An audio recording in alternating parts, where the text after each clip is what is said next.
Hi again, everybody. Welcome to today's video and to a little bit of Wingman Wisdom. If you're new to the channel, you need to know that I am a former campground owner. I'm a lifelong RVer and lover of the great outdoors, and I say that I love most of the people that do it most of the time. Here on Wingman Wisdom, it's sort of like, I don't know, we're sitting around a virtual campfire, just talking about all kinds of things, RVing and camping and the outdoors, of course. But just like you would do around a campfire, we talk about life in general. Now, as I said, I'm a former campground owner. Many people say, well, what's it like to own a campground? Well, about a year and a half ago, my wife and I, when we were in the thick of it at our campground in Central Texas, we decided to do a little series of videos on what it's like behind the scenes, looking through our eyes, what it's like to own and manage a campground. So we're going to play that little video right now. If you like it, or if you have any comments or suggestions, as always, please drop them in the comments section below. So let's go ahead and roll that video right now. So hey everybody, I'm Alan Warren, the RV Wingman. And I'm Lisa Warren. And we purchased this campground, Big Chief RV Resort, about 7.5 years ago. Yes, and we absolutely love it. It's a great business to have. It's a lot of fun, but it does come with its share of what? Incidents. Headaches. Some of them are real headaches. And the purpose of us doing these videos, we had a lot of people that have said, hey, Wingman, what's it like to own a campground? Right.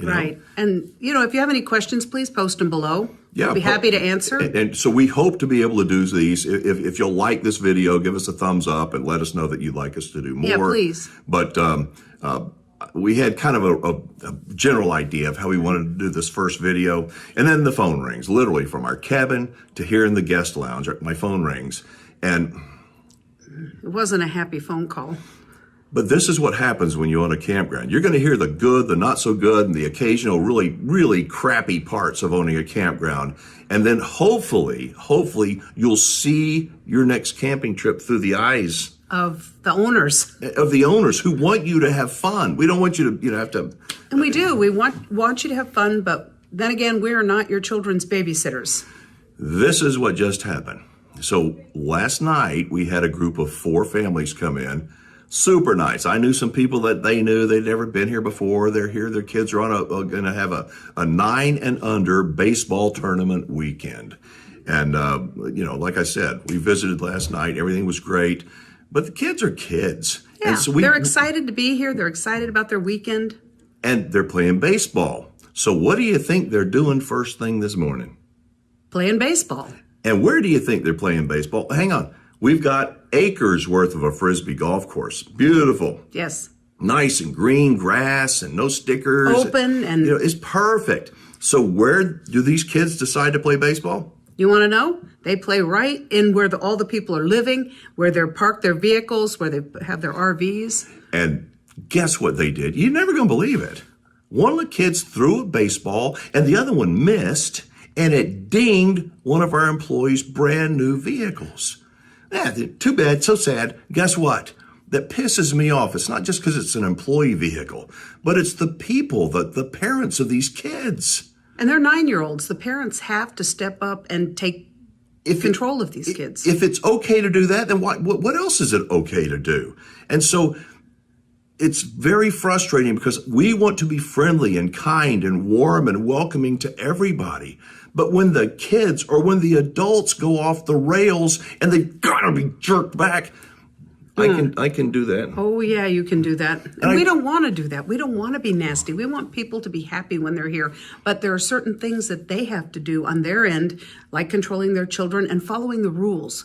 Please, we put rules in every packet, every person that checks in, and they just seem to omit them. For example, they just forget about them. And let me just say this.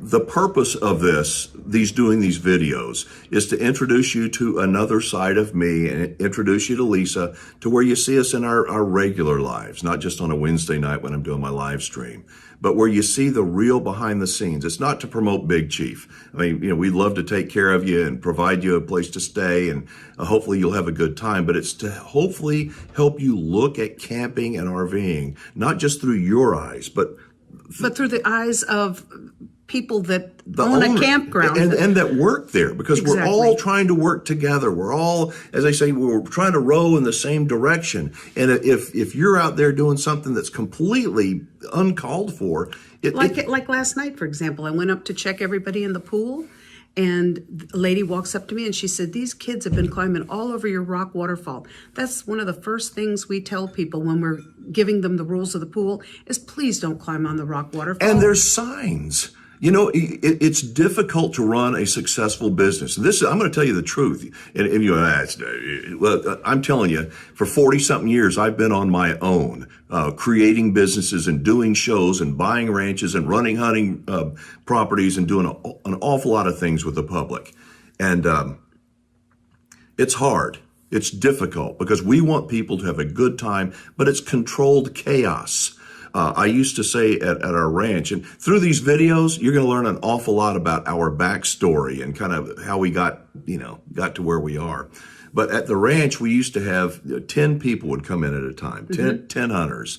We'd always begin with a lunch, and everybody, they're all excited to be there, kind of like excited to go on a camping trip. Getting acquainted with other hunters that are there. And I'm sitting at the end of the table talking to all of them, telling them stories, and everybody's listening. And I say, I got some good news and some bad news. And the good news is we got lots of animals, and everybody's going to see animals, and we're going to have great meals and this and that, and it's going to be fun. But the bad news is one of you people is going to have the worst 4 days of your life. And try to make it the worst 4 days for everyone else.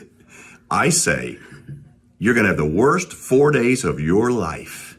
And then I take another bite of chili. And they're looking at him. They're like, what in the world? I said, look. We have the animals, we have the food, but guess what? Life happens around here. We get flat tires and the weather changes and sometimes people get sick, and there's things that you can control and things you can't control. Right. We would say, look, the problem, like Lisa said, is we're going to find out the person who is miserable. We're going to know who he is or she is real quick because they're going to try to ruin everybody else's hunting trip. Absolutely. Just the same way in a campground. If you get, I'm convinced, totally convinced that some people pay good money to be unhappy. Yeah, to be miserable. And bitch and complain and try to moan. ruin it for everyone else and around they them. do. Can you believe this place? I can't believe they told us to turn down our music. It was good music. And we're not trying to do that. No.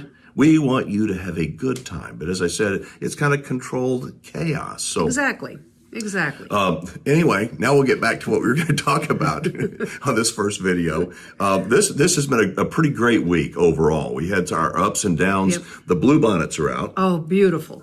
Beautiful. This is always a big time up here. We're always completely booked up and like a year in advance because people look forward to this. Yeah, so the Bluebonnet Festival, which takes place in the little town of Burnett, which is where we are, draws thousands and thousands of people. The wildflowers are all out on the side of the road. It's a beautiful, beautiful time to be here. So we're very busy. Our staff is busy trying to get the sites to look as good as they can, Right. the pool, everything looking as good as it can. But sometimes you got to fire somebody. Oh, yeah. Sometimes you got to fire people. I mean, And you don't want to. It's but never fun to fire somebody. And I don't take that lightly. I believe in people. I trust people, and I give a lot of chances. But you really trust people. so I had to let somebody go this week, and it was not pleasant. But isn't it amazing when that troublemaker, who didn't think they were a troublemaker, Right.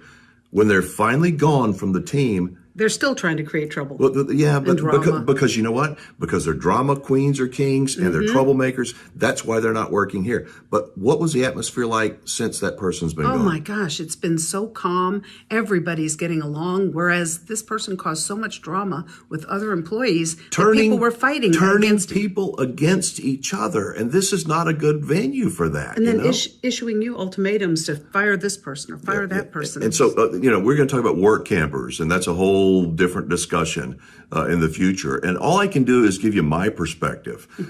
I used to be a really smart guy. I was. I mean, if you asked me, I would tell you how smart I was. I knew everything. And now I'm an old guy. And now I know I don't know anything, except I got a lot of miles on me. Yeah. We got a lot of miles. She's got a lot of miles on her, too. Yes. I'm probably going to get an elbow here in a minute. But the whole point is that running a business can be very challenging. It can be also a lot of fun.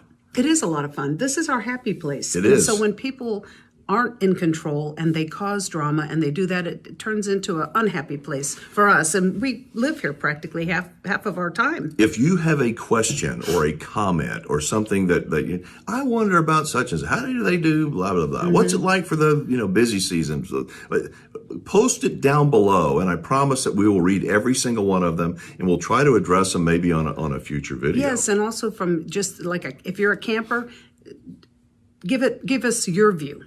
From the campers, what you think about what we're saying. The bottom line is we are campground owners. We're not full-time RVers. We live in San Antonio. We're up here most of the time up at Big Chief, and we love RVers. We really do. We love campers. We love the spirit. That's the reason why we got involved in this. That we love people. That's why we run the ranch and everything else. But they're like extended family to us. Our repeat customers, they're like family. We see them, we visit with them. It's pleasant. This is what we love about this. People ask sometimes, what is the best part of owning a campground? The very best part, and that is the people. The people, absolutely. The people. It's the greatest part about owning a campground. And then they'll ask the question, well, what's the worst part about owning a campground? People. It's those other people. It's the truth. Yeah. The best part is these people. The worst part is those people. Correct. You don't want to be those people. Whatever campground you go to, you want to try to look at things. If you want to have a better experience, if you want to be welcomed back to the campground, try to look at it not just through your eyes. I know you want to have fun. We all want to have fun. But look at it through the staff's eyes. Don't go flicking somebody. Hey, somebody will get it. And your dogs. I mean, you'd be surprised. We give out doggy bags and we tell people, please pick up after your pets. They'll send their little kids out with these pets that's the worst. and take their dogs out, and the kids don't have bags, and we see the dogs pooping. They just walk off and, hell, we'll leave it for somebody else to pick it up. Does anybody remember the show? Do you remember the show Bewitched? You remember the next door neighbor, that lady was always peeking through the Miss Kravitz? Gladys Kravitz. Yeah. When you own a campground, you kind of become like Gladys Kravitz because you see a little, oh God, not everybody, but some little 9 or 10-year-old kid, the parents give them this leash and the dog's going out yanking them all over the place. And you know what they're getting ready to do. The dog's walking the kid. Yeah, the dog's walking the kid, except the dog all of a sudden squats and that kid's kind of looking around. Yeah. Looking like last weekend.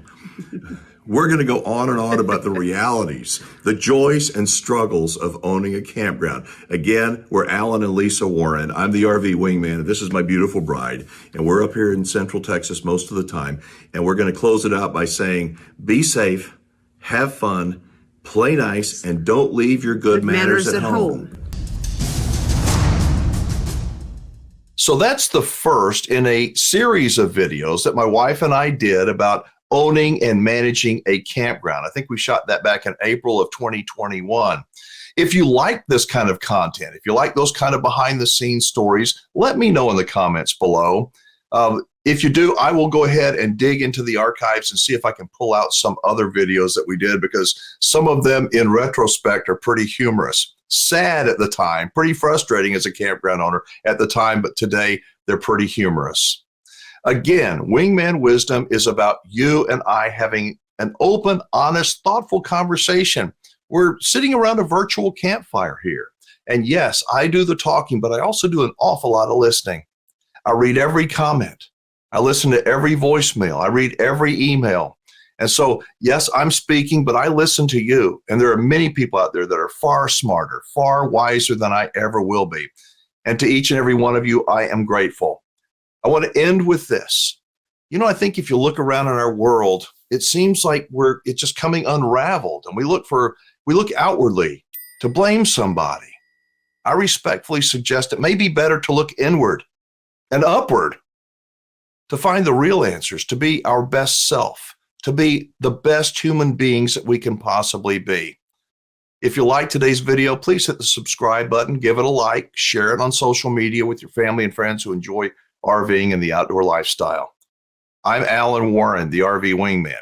Be safe, have fun, play nice, and don't leave your good manners at home.